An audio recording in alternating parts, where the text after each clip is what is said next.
नमस्कार साथियों, आपका हमारे चैनल पर स्वागत है। जैसे कि हम स्वतंत्रता आंदोलन से संबंधित जो क्वेश्चंस को करा रहे थे, उसी क्रम में आज हमारी थर्ड वीडियो है। इससे पहले फर्स्ट और सेकंड वीडियो हमारी इससे संबंधित वीडियो जो थी में आ चुकी है। देखिए, इसमें जो फर्स्ट क्वेश्चन है हमारे पास क्या है।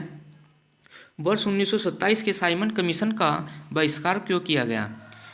1927 में साइमन कमीशन का बहिष्कार क्यों किया गया था। ये इसलिए किया गया था क्योंकि कमीशन में कोई भी भारतीय सदस्य नहीं था। ये 8 नवंबर 1927 को जो लॉर्ड इरविन वायसराय थे, उन्होंने इसकी घोषणा की थी। और ये जो कमीशन था यानी 3 फरवरी 1928 को भारत यानी कि मुंबई पहुंचा था। तो इसका आंसर हमारे पास क्या हो जाएगा। इसका डी आंसर हमारा ऑप्शन यानी कि सही है। कमीशन में कोई भी भारतीय सदस्य नहीं था। इसकी घोषणा 1927 में हुई थी, 8 नवंबर 1927, और भारत कब आया था, 3 फरवरी 1928 को ये कमीशन भारत पहुंचा था। नेक्स्ट है हमारे पास, लाला लाजपत राय किसके विरुद्ध प्रदर्शन कर रहे जब वे पुलिस बर्बरता के शिकार हुए थे। वे साइमन कमीशन का ही विरोध कर रहे थे। यानी 30 अक्टूबर 1928 को लाहौर में साइमन विरोधी जुलूस का नेतृत्व कर रहे थे। तो उस समय लाठीचार्ज में लाला लाजपत राय गंभीर रूप से घायल हो गए थे। उनकी बाद में फिर मृत्यु भी हो गई थी। तो इनका जो संबंध है साइमन कमीशन से था। यानी साइमन कमीशन के विरुद्ध जो है इनकी लाठीचार्ज हुआ इनके पास, और यानी कि विरोध कर रहे थे, और ये इनकी मृत्यु भी इसी विरोध में हो गई थी। नेक्स्ट है, बारदोली सत्याग्रह क्या संबंध है। ये 1928 में गुजरात के बारदोली तालुका में वल्लभ भाई पटेल ने बारदोली सत्याग्रह चलाया था। और सत्याग्रह अत्यधिक मतलब राजस्व वसूलने के विरोध में था। तो इस संघर्ष में उनकी जो सेवाएं थी, इस प्रशंसा में बारदोली की जो महिलाओं की ओर से गांधी जी ने इन्हें सरदार की उपाधि भी दी थी। तो ये सरदार पटेल से संबंधित है, यानी कि इसका सी ऑप्शन हमारा इसका राइट आंसर है। सरदार पटेल, बारदोली सत्याग्रह का संबंध किससे, सरदार पटेल से था। और सरदार पटेल यानी कि सरदार की जो उपाधि दी थी वो गांधी जी ने दी थी। और किन की तरफ से दी थी, बारदोली की महिलाओं की ओर से। और वो क्यों दी थी, उनकी प्रशंसा हो गई। यानी कि वो जो अत्यधिक कर वसूल था, तो उसके विरोध में जो विरोध कर रहे थे, उसकी सेवाओं में प्रशंसा के बावजूद यह वहाँ की महिलाओं ने इनको सम्मान के रूप में जो है फिर गांधी जी ने इनको सरदार की उपाधि दी थी। नेक्स्ट है हमारे पास, यह किस अधिवेशन में कांग्रेस द्वारा पूर्ण स्वराज्य की मांग रखी गई थी। ये अधिवेशन दिसंबर 1929 के लाहौर अधिवेशन में जो है भारतीय राष्ट्रीय कांग्रेस के अध्यक्ष जो थे जवाहरलाल नेहरू ने पूर्ण स्वराज्य का प्रस्ताव जो है प्रस्तुत किया था। ऑप्शन ए हमारा लाहौर अधिवेशन 1929 में जो है पूर्ण स्वराज्य की मांग रखी गई थी। नेक्स्ट है हमारे पास, पूर्ण स्वराज दिवस कब मनाया गया। ये मनाया गया 26 जनवरी 1930 को। इसका हमारे पास डी ऑप्शन इसका राइट आंसर हो जाएगा। 26 जनवरी 1930 को जो है पूर्ण स्वराज दिवस मनाया गया था। शहीद भगत सिंह, सुखदेव और राजगुरु को कब फांसी दी गई थी। ये दी गई थी मार्च 1931 को। यानी 23 मार्च 1931 को जो है शहीद भगत सिंह, सुखदेव और राजगुरु को फांसी दी गई थी। इसका ऑप्शन हमारे पास सी इसका राइट आंसर हो जाएगा। और किस कारण इनको फांसी दी गई थी। 8 अप्रैल 1929 को जब केंद्रीय असेंबली में पब्लिक सेफ्टी बिल पर मत पड़ने वाले थे, तो भगत सिंह और बटुकेश्वर दत्त ने बम फेंका था, जिसका उद्देश्य साम्राज्यवाद का विरोध करना था। और पुलिस द्वारा मुकदमा चलाया गया। उसके बाद 23 मार्च 1931 को भगत सिंह, राजगुरु और सुखदेव को फांसी दे दी गई थी। इसका हमारे पास सी ऑप्शन इसका राइट आंसर है। यह निम्नलिखित में से सविनय अवज्ञा आंदोलन प्रारंभ किया गया था। ये 68 क्वेश्चन है। इससे पहले हमने हमारी जो 2 वीडियो थी में आ चुकी हैं। यदि आपने अभी तक में 2 वीडियो नहीं देखे हो तो एक बार उन वीडियो को भी अच्छे तरीके से आप देखिए। ये आपको बहुत ज़्यादा हेल्पफुल करने वाले क्वेश्चंस होंगे। यदि आंदोलन से संबंधित कोई भी क्वेश्चंस आपके एग्जाम में आता है तो मैं मानता हूँ हमारी इन जो भी ये वीडियो होंगी, इसके बाद एक नेक्स्ट वीडियो और होगी। ये 4 वीडियो जो है स्वतंत्रता आंदोलन से संबंधित हैं, और इनसे आपको वहाँ पर क्वेश्चंस को देखने को मिलेंगे। ये दिया गया है, निम्नलिखित वर्ष में सविनय अवज्ञा आंदोलन प्रारंभ किया गया था। ये किया गया था 1930 में। इसका आंसर हमारे पास क्या हो जाएगा, ऑप्शन ए 1930 इसका राइट आंसर है। गांधी जी ने 1930 में दांडी मार्च का आयोजन किया था। ये किया था नमक के ऊपर कर लगाने के खिलाफ। यानी कि साबरमती आश्रम गुजरात से जो है 78 सहयोगियों के साथ दांडी मार्च नमक के ऊपर लगाए गए कर के विरुद्ध किया गया था। इसका नमक के ऊपर कर लगाने के खिलाफ में जो है गांधी जी ने 1930 में दांडी मार्च का आयोजन किया। तो इसका डी ऑप्शन हमारा इसका राइट आंसर होगा। ये है हमारे पास 71 नमक सत्याग्रह एवं दांडी यात्रा पर सरकार की तत्कालिक प्रतिक्रिया थी। ये थी इसे गंभीरता से नहीं लिया, यानी सरकार ने इसको उस समय जब ये लागू किया गया उस समय सरकार ने इस पर ध्यान नहीं दिया। तो इसका आंसर क्या हो जाएगा हमारे पास बी ऑप्शन, इसे गंभीरता से नहीं लिया गया था। ये है सविनय अवज्ञा आंदोलन किया गया था। सविनय अवज्ञा आंदोलन जो है कांग्रेस द्वारा पूर्ण स्वराज की घोषणा के बाद किया गया। क्या होगा, यानी कि आप याद रखिए सविनय अवज्ञा आंदोलन किया गया था कांग्रेस द्वारा पूर्ण स्वराज की घोषणा के बाद। डी ऑप्शन इसका हमारा ये राइट आंसर है। गांधी इरविन समझौता किस वर्ष में हस्ताक्षरित हुआ था? ये होता 1931 में, यानी गांधी इरविन समझौता किस समय हुआ था? 1931 सन। आप याद रखेंगे, सन ही पूछा जाता है कि गांधी इरविन समझौता कब हुआ था। ये 1931 में, 1931 आप याद रखें। ये दिया गया है 1940 में विनोबा भावे ने व्यक्तिगत सत्याग्रह कहाँ से शुरू किया था? ये महाराष्ट्र के पावनार से किया था, महाराष्ट्र के पावनार से। इसका हमारा जो है बी ऑप्शन इसका राइट आंसर है।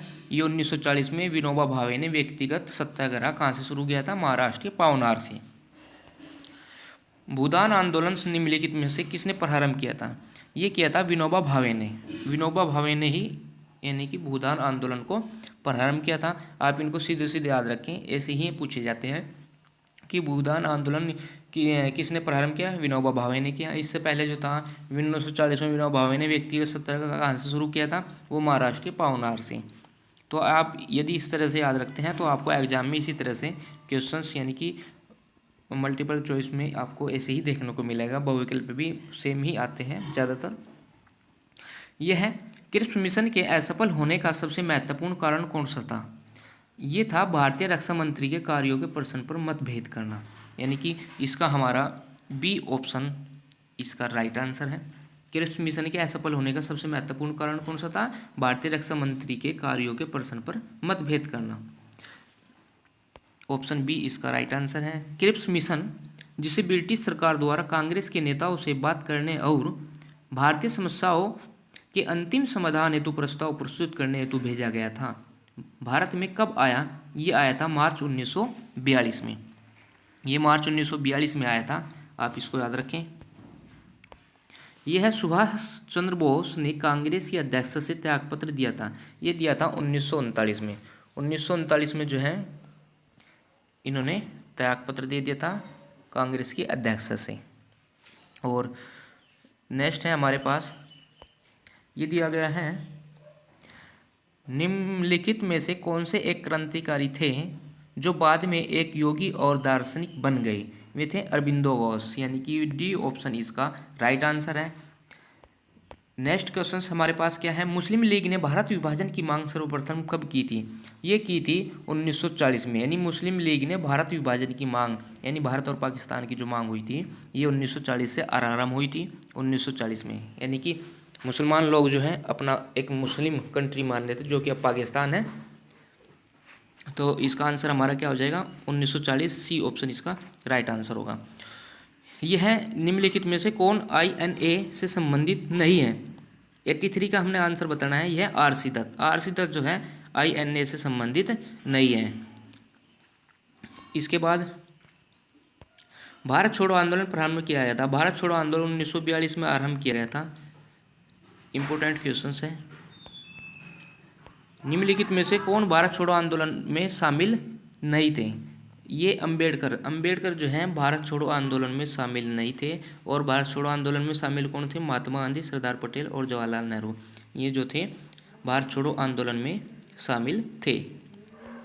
प्रत्यक्ष कार्यवाही दिवस पर हिंदू मुस्लिम दंगों की वजह से कहाँ भारी नुकसान हुआ था? ये हुआ था कोलकाता में, यानी कोलकाता में जो है प्रत्यक्ष कार्यवाही दिवस पर हिंदू मुस्लिम दंगों की वजह से जो है बहुत ज़्यादा नुकसान जो है कोलकाता के अंदर हुआ था।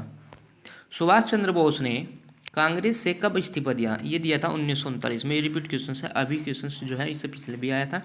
और वर्ष 1939 में सुभाष चंद्र बोस दूसरी बार कांग्रेस के अध्यक्ष चुने गए थे, लेकिन गांधी जी के अनुयायियों के कार्यकारिणी में विरोध के चलते उन्होंने इस्तीफा दे दिया और फॉरवर्ड ब्लॉक की स्थापना जो है 1939 में ही की थी। यानी कि आप ऐसे भी पूछा जा सकता है कि सुभाष चंद्र बोस ने कांग्रेस से कब इस्तीफा दिया? तो 1939 में। दूसरा क्या पूछा जा सकता है कि फॉरवर्ड ब्लॉक के जो संस्थापक थे वो कौन थे? सुभाष चंद्र बोस थे। और उसकी स्थापना कब की गई थी? वो 1939 में की गई थी। इंडियन नेशनल आर्मी किसके द्वारा बनाई गई है? ये सुभाष चंद्र बोस के द्वारा ही बनाई गई थी। इसका ऑप्शन ए हमारा राइट आंसर होगा। इंडियन नेशनल आर्मी का गठन जो है 1942 में रास बिहारी बोस ने जो है टोक्यो सम्मेलन में किया था। बाद में सुभाष चंद्र बोस को इसकी कमान सौंप दी गई थी। नेक्स्ट है, सुभाष चंद्र बोस ने अंतरिम सरकार की स्थापना कब की थी? ये की थी 1943 ईस्वी में। 1943 ईस्वी में जो है सुभाष चंद्र बोस ने अंतरिम सरकार की स्थापना की थी। इंडियन इंडिपेंडेंस लीग की स्थापना कब की गई थी? ये रास बिहारी बोस के द्वारा की गई थी। यानी कि ऑप्शन ए हमारा इसका राइट आंसर है। आप इसको इस तरह से याद रखें। नेक्स्ट है 96 है हमारे पास। कैबिनेट मिशन भारत भेजा गया था। ये भेजा गया था सत्ता के स्थानांतरण के लिए, संवैधानिक व्यवस्था तैयार करने के लिए। यानी कि बी ऑप्शन हमारा इसका राइट आंसर होगा। ये आप इसको याद रखें।